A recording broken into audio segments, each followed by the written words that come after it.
வணக்கம், நான் doctor Sudhakar. Welcome to my channel.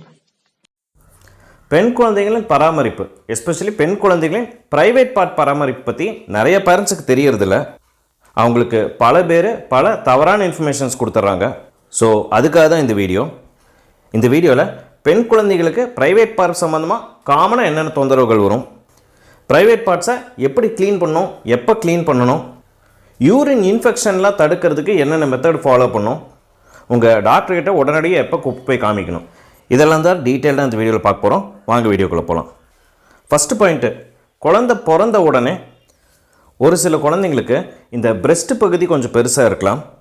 இதுக்கு காரணம் என்னென்னா, குழந்தை அம்மா வயிற்றில் இருக்கும்போது அம்மாவுடைய ஹார்மோன்ஸ் எல்லாம் குழந்தைக்கு போகும். அந்த ஹார்மோன்ஸு கொஞ்சம் பிரெஸ்ட்டை வளர வைக்கும். இது ரொம்ப ரொம்ப நார்மலான விஷயம். நிறைய பேர் இந்த பிரெஸ்ட்டை போட்டு அமுக்கி உள்ளே இருக்கிற பாலில் பீச்சி எடுக்கணும், இல்லாட்டி பிரச்சனை ஆயிரும்லாம் சொல்கிறாங்க. அது முற்றிலும் தவறு. இந்த மாதிரி பண்ணிங்கன்னா குழந்தைக்கு பெயின் ஆகும், அந்த இடம் இன்னும் கொஞ்சம் எக்ஸ்ட்ரா வீங்கிக்கலாம், நிறைய பிரச்சனைகள் வரலாம். ஸோ இந்த மாதிரி இருந்தால் நீங்கள் எதுவுமே பண்ணாமல் விட்டிங்கனாலுமே ஒரு சில வாரம் கழித்து ஆட்டோமேட்டிக்காக அதுவே சப்சைட் ஆயிரும்.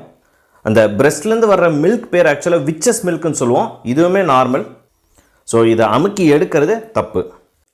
செகண்டு, பெண் குழந்தைகள் பிறந்தோடனே இந்த யூரின் போகிற பகுதியில் white colour discharge, white colour jelly மாதிரி வரலாம். இதுவுமே ரொம்ப ரொம்ப நார்மல். குழந்தை பிறந்து ஒரு சில நாட்கள்லேருந்து ஒரு சில வாரம் வரைக்கும் இது இருக்கும். அப்புறம் ஆட்டோமேட்டிக்காக அதுவே சப்சைட் ஆயிரும். இந்த மாதிரி இருந்ததுன்னா நீங்கள் பயப்பட வேண்டாம். சும்மா மேலால் தெரியறது மட்டும் ஜென்டலாக வைப் பண்ணி எடுத்துட்டிங்கனாலே போதும். உள்ளெல்லாம் டீட்டெயில்டாக க்ளீன் பண்ணணும்னு அவசியம் கிடையாது. பை சான்ஸ் இந்த டிஸ்சார்ஜ் ரொம்ப எல்லோவாக வருது, இல்லாட்டி ரொம்ப க்ரீனாக வருது, இல்லாட்டி ரொம்ப ஸ்மெல்லாக வருதுன்னா கண்டிப்பாக உங்கள் டாக்டர்கிட்ட காமிக்கணும். அடுத்த முக்கியமான விஷயம், குழந்தை பிறந்து ஒரு 4th டே 5th டே இந்த ஸ்டேஜெல்லாம் நீங்கள் பார்த்தீங்கன்னா பெரியவங்களுக்கு பீரியட்ஸ் வர மாதிரி குழந்தைங்களுக்கும் ரொம்ப கம்மியாக பீரியட்ஸ் மாதிரி லைட்டாக பிளட் மாதிரி வரலாம். இது ஒரு நாள் 2 நாள் குழந்தைக்கு இருக்கும், அப்புறம் சரியாயிரும். இதுக்கு காரணம் என்னென்னா, அதே மாதிரி அம்மாவுடைய ஹார்மோன்ஸ் குழந்தைக்கு உடம்புல இருக்கும். குழந்தை டெலிவரியான உடனே அந்த ஹார்மோன்ஸ் கட்டான காரணத்தினால மென்சஸ் மாதிரி வரும். இது பேர் சூடோ மென்சஸ் அப்படின்னு சொல்லுவோம். இதுவுமே ரொம்ப காமன். இதுக்காக நீங்கள் ஒன்றுமே பண்ண தேவையில்லை. பை சான்ஸ் அந்த ப்ளீடிங் ரொம்ப நாளாக இருந்துகிட்டே இருக்குது அப்படின்னு இருந்தாலும், இல்லை நிறைய வால்யூமில் பிளட் வந்தாலும் பிரச்சனை, கண்டிப்பாக உங்கள் டாக்டர்கிட்ட போய் காமிக்கணும். தேர்டு விஷயம், குழந்தைங்களுடைய ஜெனிட்டல்ஸ் க்ளீன் பண்ணுறது எப்படி அப்படிங்கிறது தான். ஒரு குழந்தைய நார்மலாக நீங்கள் டெய்லி குளிக்க வைக்கும் பொழுது நார்மல் சோப் அண்ட் வாட்டர் வச்சு குளிக்க வைப்பீங்க பார்த்தீங்களா, அந்த டைமில் நீங்கள் நார்மலாக ஜெனிட்டல் க்ளீன் பண்ணுவீங்க. இந்த மாதிரி பண்ணிக்கலாம். செகண்டு, பெண் குழந்தைங்க யூரின் போய் முடித்ததுக்கப்புறம் நார்மலாக வாட்டர் வச்சு அந்த ஏரியாவை ஜென்டலாக க்ளீன் பண்ணால் போதும். இல்லாட்டி காட்டன் கிளாத்து, ஈரமான காட்டன் துணியை வச்சு ஜென்டலாக வைப் பண்ணால் போதும். ஒவ்வொரு தடவையும் யூரின் போகும்போது பயங்கரமாக சோப் வச்சு க்ளீன் பண்ணும், இல்லாட்டி ரொம்ப தரோவாக டீட்டெயில்டாக க்ளீன் பண்ணும் அப்படின்லாம் ஒன்றும் கிடையாது. எஸ்பெஷலி நம்ம ஒவ்வொரு தடவை யூரின் போனதுக்கப்புறம் க்ளீன் பண்ணுறது மேலோட்டமாக மேலே இருக்கிற அந்த ஸ்கின் பகுதி, லேபியான்னு சொல்லுவோம், அந்த இடத்த க்ளீன் பண்ணால் போதும். அந்த இதெல்லாம் ஓப்பன் பண்ணி உள்ளுக்குள்ளெல்லாம் டீட்டெயில்டாக க்ளீன் பண்ணுறது கண்டிப்பாக தவறு. ஈவன் சோப்பு போடும் பொழுது, குளிக்க வைக்கும்போது சோப்பு போடும்போதும் கூட அந்த சோப்பு ரொம்ப உள்ள வரைக்கும் போனால் கண்டிப்பாக பிரச்சனை, ரொம்ப இரிட்டேஷன் ஆகும். சோப்புங்கிறது ஸ்கின் பகுதியில் மட்டும்தான் படணும். அடுத்த முக்கியமான விஷயம், வைப் பண்ணுற டைரக்ஷன் ரொம்ப ரொம்ப முக்கியம். குழந்தைங்களுக்கு யூரின் இன்ஃபெக்ஷன் வர்றது, எஸ்பெஷலி பெண் குழந்தைங்களுக்கு யூரின் இன்ஃபெக்ஷன் ரொம்ப காமனாக வரலாம். இது மெயினாக வர்றதுக்கு காரணம் என்னென்னா, இந்த மோஷன் போகிற பகுதியில் நிறைய பாக்டீரியாஸ் இருக்கும் நார்மலாகவே. அது கொஞ்சம் கொஞ்சமாக இந்த யூரின் போகிற பகுதிக்கு வந்துச்சுன்னா அதன் மூலிமா யூரின் இன்ஃபெக்ஷன் வரலாம்.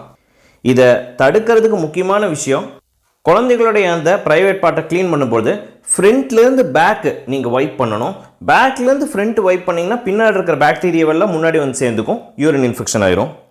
ஸோ குழந்தை யூரின் போயிட்டு நீங்கள் வைப் பண்ணுறீங்க அப்படின்னு இருந்தாலும், இல்லாட்டி மோஷன் போனதுக்கப்புறம் க்ளீன் பண்ணுறீங்கன்னு இருந்தாலும், ஃப்ரண்ட்லேருந்து பேக் வைப் பண்ணிங்க, ஃப்ரண்ட்லேருந்து பேக் க்ளீன் பண்ணிங்க அப்படின்னா இந்த மோஷன் பகுதியிலேருந்து வர்ற பாக்டீரியா யூரின் பகுதிக்கு வராமல் பார்த்துக்கலாம். யூரின் இன்ஃபெக்ஷன் வர்றதை தடுத்து நிறுத்திடலாம்.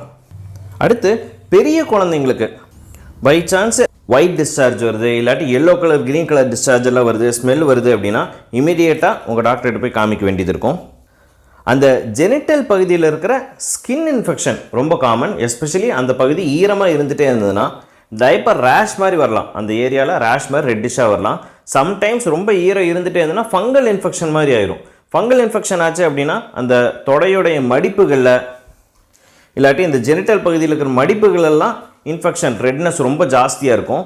இந்த மாதிரி இருந்ததுன்னா நீங்கள் நார்மலாக க்ரீம் போடுறதோ இல்லாட்டி நார்மலாக ஆயில் வைக்கிறதோ பண்ணிங்கன்னா சரியாகாது. கண்டிப்பாக ஆன்டிஃபங்கல் க்ரீம் போட்டால் மட்டும்தான் சரியாகும். அதுக்கு நீங்கள் கண்டிப்பாக உங்கள் டாக்டர்கிட்ட பார்த்துட்டு ப்ராப்பராக டயக்னோஸ் பண்ணி அதை ட்ரீட்மெண்ட் பண்ண வேண்டியது இருக்கும். ஓவராலாக இதெல்லாம் தான் ரொம்ப முக்கியமாக நான் உங்களுக்கு சொல்லணும்னு நினச்ச விஷயங்கள். இதெல்லாம் ப்ராப்பராக ஃபாலோ பண்ணிங்க அப்படின்னா குழந்தைங்களுக்கு வர்ற யூரின் இன்ஃபெக்ஷன், ஜெனிட்டல் ரீஜனில் வர பிரச்சனைகள்லாம் நம்ம முடிஞ்ச அளவுக்கு தடுத்து நிறுத்திடலாம். ஃப்யூச்சரில் யூரின் இன்ஃபெக்ஷன் மேல் பேபிஸ்க்கு சரி ஃபீமேல் குழந்தைங்களுக்கு சரி எப்படி வராமல் தடுக்கிறது அதை பற்றி கொஞ்சம் டீட்டெயில்டான வீடியோ ஃப்யூச்சரில் போட போகிறேன். அதுக்காக வெயிட் பண்ணுங்கள். பட் இப்போதைக்கு இந்த வீடியோவில் இதுதான் நான் சொல்லணும்னு நினச்ச விஷயங்கள். உங்களுக்கு இந்த வீடியோ யூஸ்ஃபுல்லாக இருந்திருக்குன்னு நினைக்கிறேன். இந்த வீடியோவை லைக் பண்ணுங்கள், ஷேர் பண்ணுங்கள். இந்த சேனல் நீங்கள் ஒன்றும் சப்ஸ்கிரைப் பண்ணலாம், சப்ஸ்கிரைப் பண்ணிக்கோங்க.